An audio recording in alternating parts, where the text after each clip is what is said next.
Stories from the streets.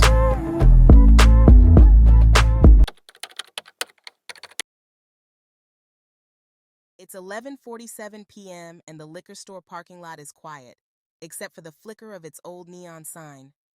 Marcus, a 19-year-old caught between ambition and survival, is slouched in his car, scrolling his phone.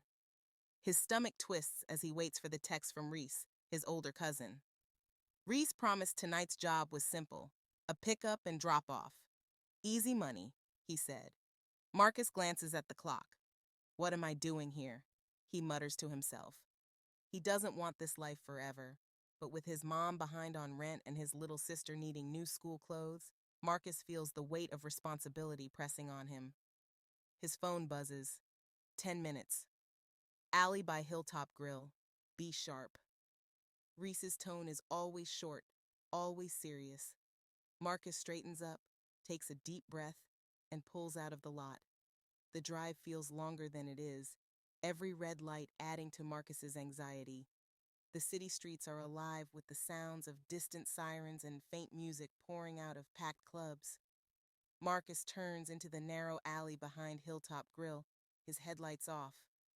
A figure steps out of the shadows. It's Tasha, Reese's trusted right hand. Marcus hasn't seen her in years. Back in the day, they played basketball at the park. But now, she moves differently. Her sharp gaze and cold demeanor a reminder of how deep she is in Reese's world. Reese, trust you with this? Tasha asks, sizing him up. Marcus shrugs, trying to mask his nervousness. He wouldn't have called me if he didn't. She tosses a heavy duffel bag onto his passenger seat. Straight to Club Lux. Don't look inside. Don't stop. And Marcus... She leans in closer, her voice low. Don't screw this up. Marcus nods, gripping the wheel tighter. He doesn't ask questions, just pulls off into the night. As he drives, paranoia sets in. The duffel bag feels like it's radiating heat. His mind races. What's in the bag? Drugs? Money? Guns? Reese never gives details, and Marcus has learned not to ask. At the next light, Marcus notices headlights behind him. He switches lanes. The car does too. Panic flares. Am I being followed? He takes a sharp turn down a side street, then another. The car is still there. His chest tightens. Pulling over in an empty lot, Marcus quickly unzips the bag. Inside are stacks of cash, a burner phone, and a Glock resting on top. His stomach drops. The burner buzzes. Marcus freezes, his hands shaking. Slowly, he answers. Don't even think about touching anything in that bag. Reese's voice growls through the line. You're being watched. Marcus glances in the rearview mirror. The car behind him has stopped at a distance. Adrenaline kicks in, and he floors it, racing toward the club. As Marcus pulls up to Club Lux, the car that had been tailing him suddenly swerves in front, blocking his path. Two men jump out, guns drawn, their faces partially covered. Out the car! One of them barks, yanking Marcus's door open. Marcus's heart pounds as he raises his hands. Look, I don't want no trouble! Where's Reese? The man snarls, shoving the gun against Marcus's chest. We know this ain't his delivery. You're just the errand boy. Before Marcus can respond, a familiar voice cuts through the tension.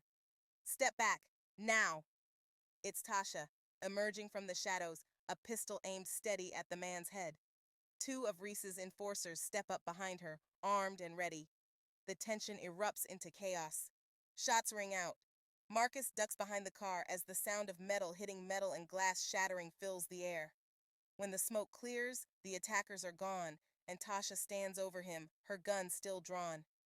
Get in the car, she orders, her voice cold. Marcus doesn't argue. At the safe house, Reese is sitting at a table, casually counting a stack of cash. Tasha tosses the bag onto the table with a thud. Marcus stands by the door, still shaken. You handled yourself better than I thought, Reese says, smirking. Marcus's jaw tightens. You didn't tell me people would be after me? Reese shrugs. This is the game, little cousin.